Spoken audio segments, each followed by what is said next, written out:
कई बार हमारे साथ रहते हुए इंसान को पहचानने में हमसे गलती हो जाती है। फिर किसी एक के लिए हुए फैसले दूसरे के पूरी जिंदगी उलट पुलट कर देती है। स्वागत है दोस्तों आपको द साइलेंट जोन पर। मैं परमिता। आज की कहानी है मनु भंडारी जी की बंद दराजों के साथ। चलिए सुनते हैं। उसकी मेज बहुत बड़ी थी और 3 दराजों में बंटी हुई थी। बाईं ओर वाली दराज व्यक्तिगत थी, बीच वाली पारिवारिक और दाहिनी को चाहे तो सामाजिक कह ले। ये विभाजन मंजरी का ही किया हुआ था, जो उसने काफ़ी दिनों बाद किया था। उन दिनों जबकि उन दोनों के बीच भी एक विभाजन रेखा खींच गई थी। आरंभ के दिनों में तो उसका ध्यान दराजों की ओर क्या जाता, मेज की ओर भी नहीं गया था। तब सारे घर में पलंग ही सबसे आकर्षक लगता था और मन करता था कि एक दिन के 24 घंटे किसी तरह रात के 8 घंटे में ही सिमट जाए। विपिन का शरीर उसके संपूर्ण व्यक्तित्व का पर्याय बना हुआ था और ये बात कभी दिमाग में भी नहीं आती थी कि शरीर से परे भी उसका कोई व्यक्तित्व, कोई अस्तित्व हो सकता है, संबंध और संपर्क हो सकता है, कोई अपना जीवन हो सकता है। पर ये सब बहुत शुरू की बातें थी, उन दिनों की जब मनों में कोई भेद नहीं था और इसलिए जैसे सब तरह के भेद मिट गए थे। सारी ऋतुएं बसंत के समान सुहानी लगती थी। आराम के समय काम की चुस्ती का एहसास होता रहता था और काम करने में भी अजीब तरह का आराम मिलता था। वो बसंत की सुहानी सुबह थी। गीले बालों की ढीली सी चोटी बांधकर बड़े मन से मंजरी ने मटर चूड़ा बनाया था। हर काम वो बड़े मन से करती थी और उसके गीत सारे घर में गूंजा करते थे। वो ट्रे में सारा सामान सजा कर ले गई। तभी उसने विपिन को कुछ कागजों में डूबे हुए पाया। इतना मगन होकर क्या पढ़ रहे हो? उसने हंसते हुए पूछा था। तो विपिन हल्के से सकपका गया और सारी बात को टालते हुए उसने ढर सा चूड़ा अपने प्लेट में डाल लिया था। मंजरी को लगा था कि उस दिन वो कुछ ज़रूरत से ज़्यादा तारीफ करने के मूड में आया हुआ है। वो लगातार प्रसंगहीन बातें किए चला जा रहा था, पर सब कुछ मंजरी के मन को छुए बिना ही निकल गया। रोज की तरह दोनों साथ ही घर से निकले थे, पर वो एक पीरियड के बाद ही सिर दर्द का बहाना करके घर लौट आई। सारे रास्ते उसका सिर चकराता रहा था। घर में घुसते समय जाने क्यों लगा जैसे वो किसी और के घर में घुस रही है। वो सीधी टेबल के पास गई। टेबल पर पड़ी पुस्तकें, फाइलें, कागज पत्र सब उसने पलटे, पर वे कागज नहीं थे। उसे खुद आश्चर्य हो रहा था। एक झलक भर में उसने कैसे उन कागजों की ऐसी गहन पहचान कर ली थी। उसने झटके से पहली दराज खोली। उसमें कुछ मित्रों और रिश्तेदारों के पत्र थे। 1-2 विवाह के निमंत्रण पत्र थे। अपॉइंटमेंट की डायरी थी। अखबारों की कुछ कतरनें थी। उसने बीच की दराज खोली। उसमें पासबुक और चेकबुक थी। मकान और बिजली के बिल की रसीदें थी। एक और तहाए हुए कुछ रुमाल पड़े थे। उसने तीसरी दराज खींची तो वो खुली नहीं। उसमें ताला लगा हुआ था। दराज में ताला होना न कोई ऐसी अनहोनी बात है, न ही ऐसी भयंकर। फिर भी वो भीतर तक कांप उठी थी। उसने सारा घर छान मारा, पर उसे चाबियां नहीं मिली और अब सचमुच ही उसका सिर बुरी तरह दर्द करने लगा था। और वो मुंह पर साड़ी का पल्ला डालकर सारे दिन लेटी रही। उस रात जब वो सोई तो भीतर ही भीतर उसके कुछ घुमड़ता रहा था। रुलाई का बेग जैसे फूट पड़ना चाहता था, फिर भी उसने सोच लिया था कि वो जब तक सारी बात का पता नहीं लगा लेगी तब तक एक शब्द भी नहीं कहेगी। रोज की तरह विपिन ने उसे बाहों में भर लिया था, पर जाने क्यों उसने भीतर ही भीतर महसूस किया कि उसके साथ सोने वाला, उसे प्यार करने वाला विपिन संपूर्ण नहीं है, केवल एक खंड है, एक टुकड़ा। संपूर्ण विपिन उसे हमेशा फूल की तरह हल्का लगता था, पर खंडित विपिन का बोझ उसके लिए जैसे असह्य हो उठा। बार बार उसका मन करता रहा कि वो उसी से साफ साफ पूछ ले, लड़ ले, झगड़ ले, पर दराज का ताला जैसे उसकी जुबान पर आकर लग गया था। वो सारी रात कसमसाती रही, पर बोला उससे कुछ नहीं गया था। औरत की नज़र यूं ही बड़ी पैनी होती है, फिर उस पर यदि संदेह की सान चढ़ जाए तो आकाश पाताल चीरने में भी उसे देर नहीं लगती। दूसरे दिन ही वो बंद दराज उसके सामने खुली पड़ी थी, जो विपिन की निहायत निजी और व्यक्तिगत थी। कुछ डायरियाँ, एक महिला और बच्ची की तस्वीरें, पत्र, कांच के ट्यूब में गोलियाँ और क्रोध, घृणा, दुख, मिली जुली भावनाओं का तूफान उसके मन में उठ रहा था। सिर थाम कर घंटों वहीं बैठी रही थी, फूट फूट कर रोती रही थी। उसे बराबर लग रहा था कि जिसे धरती समझकर उसने पैर रखा वो शून्य था, कि जैसे एकाएक बेसहारा हो गई है। उसे अपने घर की छत और दीवारें सब हिलती नजर आने लगी थी, क्योंकि दराज में विपिन का केवल अतीत ही नहीं था, वर्तमान भी था और उसमें भविष्य की योजनाएं भी। वो जैसे जैसे विपिन के व्यक्तिगत जीवन के निकट होती जा रही थी, अनजाने और अनचाहे ही विपिन से दूर होती जा रही थी। धीरे धीरे मनों की ये दूरी शरीरों में भी फैलती चली गई थी और वे अनायास ही एक दूसरे के लिए निहायत अपरिचित से हो गए। फिर उनके हिसाब अलग रहने लगे, संपर्क और संबंध अलग हुए।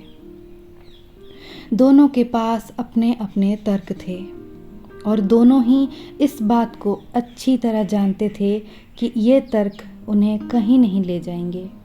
फिर भी हर तीसरे दिन घंटों बहसें होती थी और उनकी समाप्ति मंजरी के आंसू ही करते थे। अब स्नेह का स्थान संदेह ने ले लिया था और तर्कों ने सद्भावना के रेसे रेसे उधेड़ दिए थे। तब मंजरी अपने ही घर में बहुत अकेली हो उठी थी और सब कुछ बड़ा वीरान लगने लगा था। हर काम बोझ लगने लगा था, खाली समय और भी बोझिल। वो घंटों किताबें खोले बैठी रहती थी, पर पंक्तियां केवल आंखों के नीचे से गुजरती थी, मन उनसे अछूता रहता था। कॉपियां देखने बैठती तो उसकी साथी ने मजाक करती थी कि वो इम्तिहान की कॉपियां देख रही है या प्रूफ। विपिन से संबंध क्या गड़बड़ाया था, उसकी समस्त इंद्रियों के आपसी संबंध गड़बड़ा गए थे।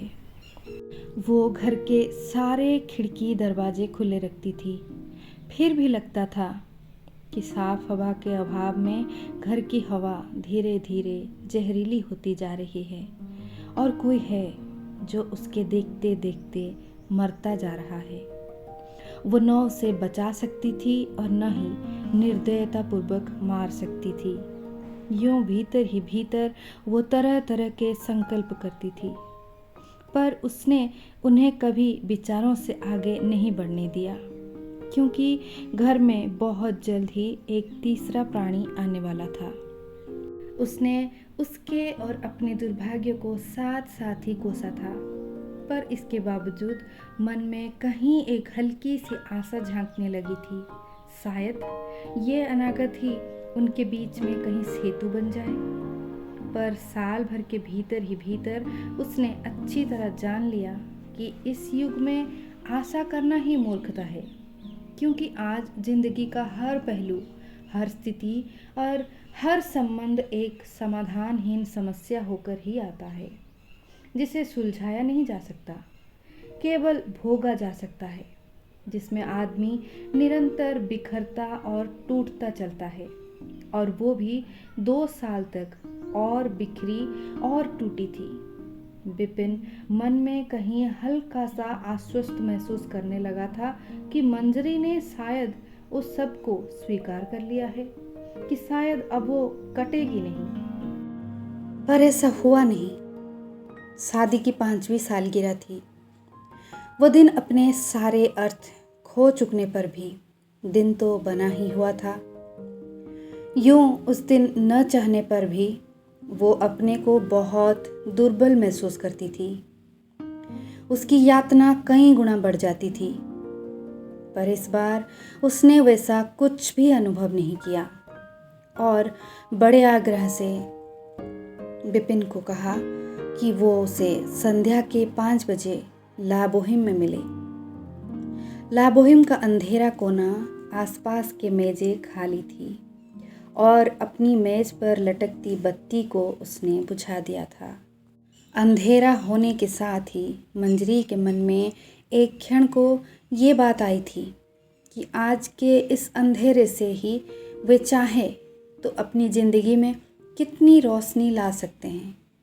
उस समय भीतर ही भीतर कुछ कसका भी था, पर दूसरे ही क्षण उसने अपने को सहज बना लिया, ये सोचकर कि ये नीरी भावुकता है और भावुकता को लेकर आदमी केवल कष्ट पा सकता है, जी नहीं सकता।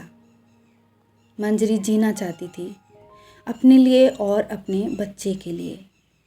और 3 घंटे के बाद जब वे वहाँ से निकले तो उसे स्वयं आश्चर्य हो रहा था कि कैसे वो इतने सहज और तटस्थ ढंग से सारी बात कर सकी, मानो ये सारे निर्णय उसके अपने लिए नहीं, किसी और के लिए हो।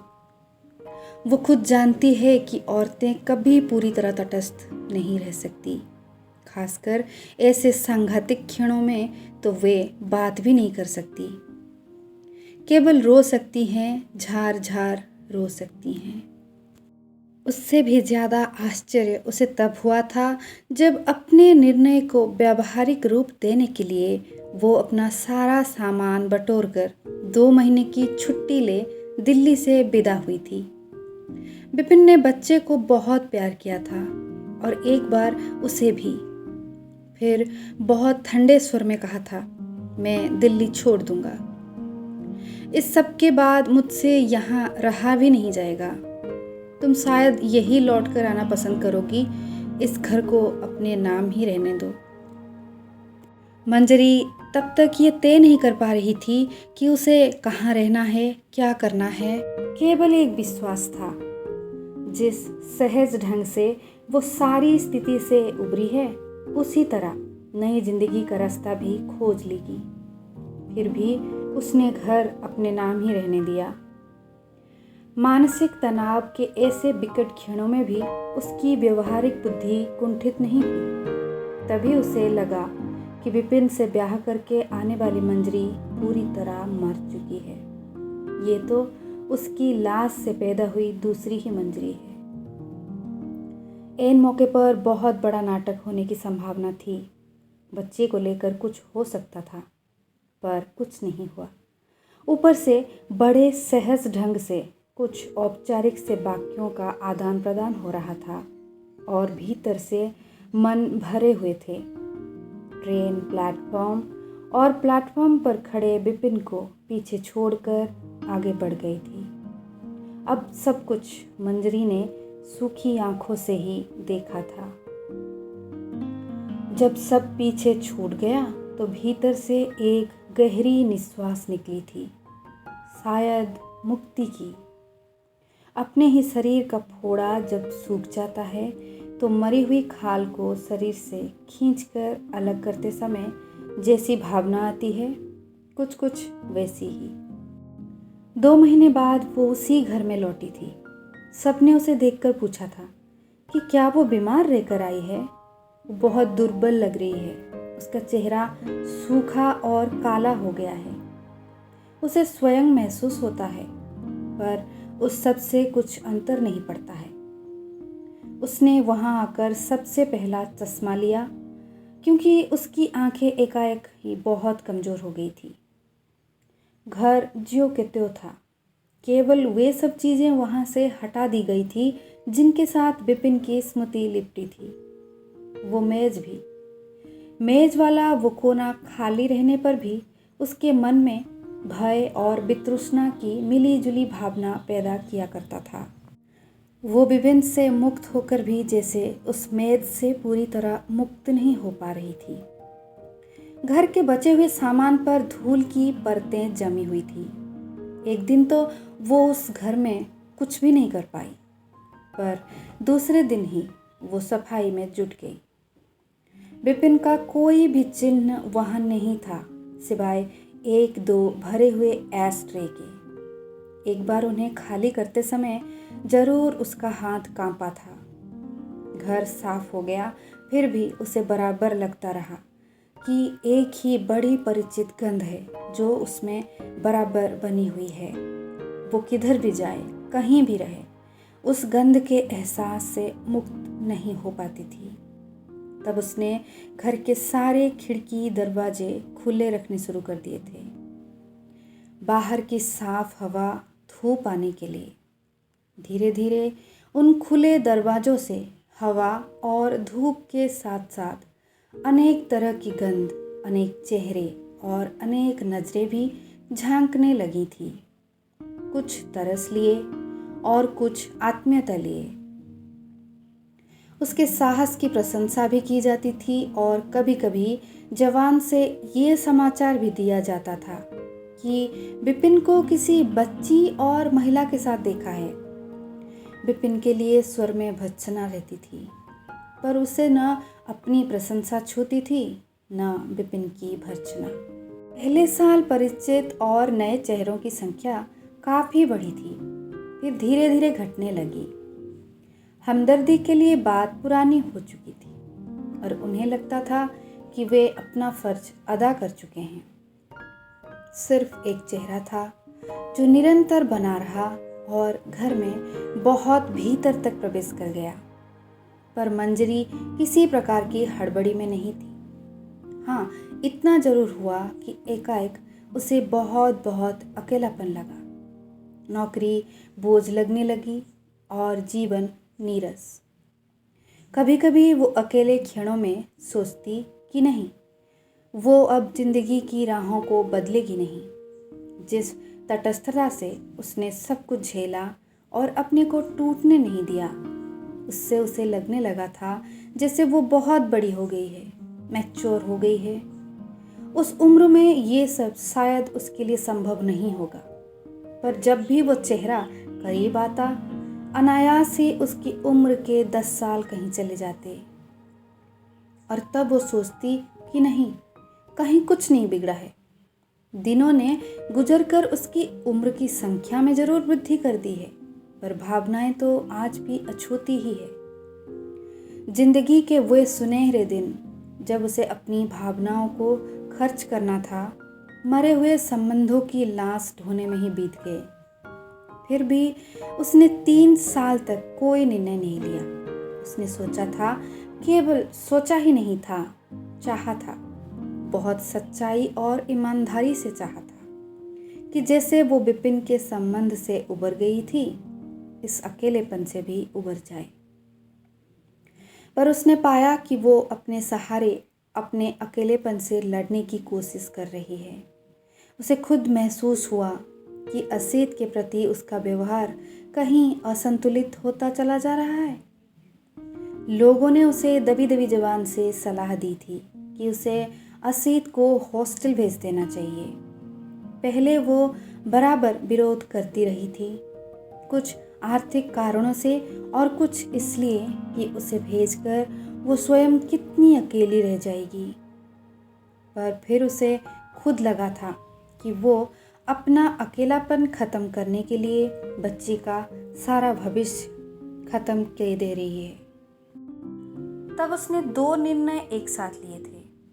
असीत को हॉस्टल भेज देगी। वो अपना अकेलापन समाप्त करने के लिए सही और स्वाभाविक मार्ग ही अपनाएगी।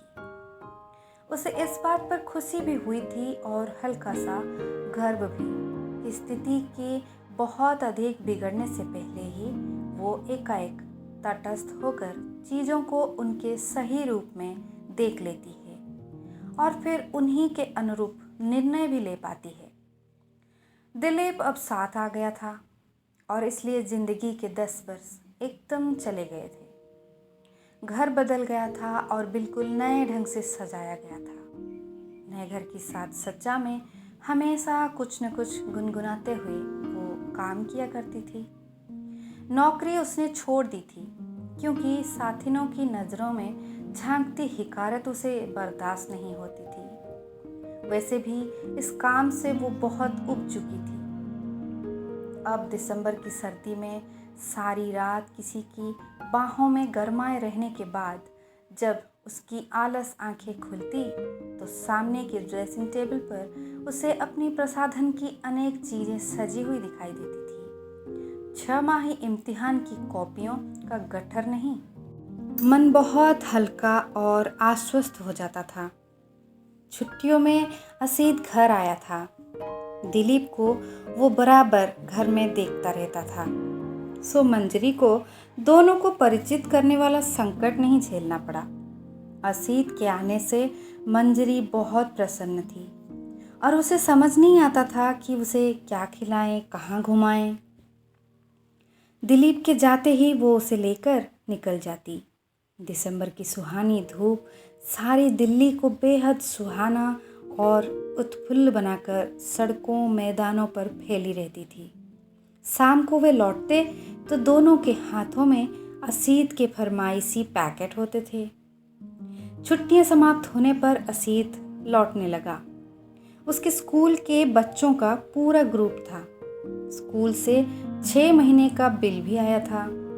दिलीप ने यूं ही कह दिया, ये स्कूल काफ़ी महंगा है, इस महीने यूं भी काफ़ी खर्च हो गया। तो मंजरी के चेहरे पर हल्की सी छाया तैर गई। बात साधारण थी और सच्ची भी।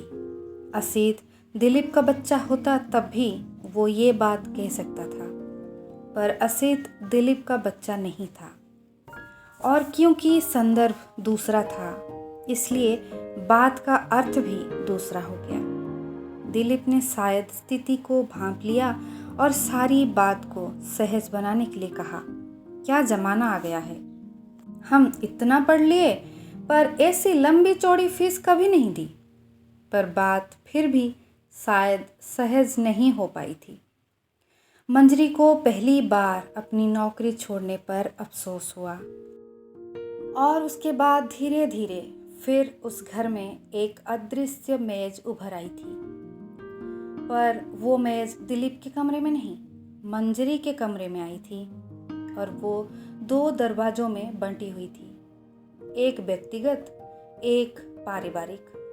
व्यक्तिगत दराज में असीत के फरमाइशी पत्र, उसके चित्र, उसके स्कूल की रिपोर्ट और विपिन के कुछ औपचारिक पत्र थे जिसमें ये आश्वासन दिया गया था कि असीत का आधा खर्च वो दिया करेगा।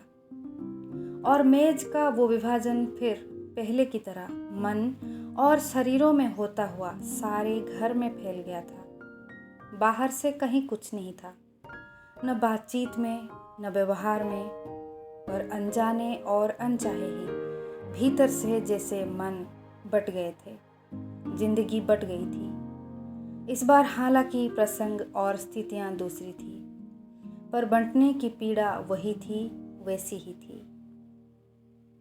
रात में, दिन में लेटे लेटे मंजरी न जाने क्या क्या सोचा करती। जब तक विपिन भी याद आने लगा और आश्चर्य ये कि उसका यूं याद आना अब उतना बुरा भी नहीं लगता। फिर भी वो एहसास से मुक्त नहीं हो पाती कि विपिन ने केवल अपनी ज़िंदगी को ही टुकड़ों में नहीं काटा, कितने कौशल से वो उसकी ज़िंदगी को भी टुकड़ों में काट गया है कि आगे उसे सारी ज़िंदगी इन टुकड़ों की अभिशप्त छाया में काटनी होगी कि वो अब भी अपनी संपूर्ण ज़िंदगी नहीं जी पाएगी। कहानी समाप्त हुई। आशा करती हूँ दोस्तों आपको कहानी अच्छी लगी हो। पसंद आए तो एक लाइक ज़रूर करिए। मैं आपसे फिर मिलूँगी एक और नई कहानी के साथ। तब तक के लिए मुझे विदाई दीजिए। जय जगन्नाथ।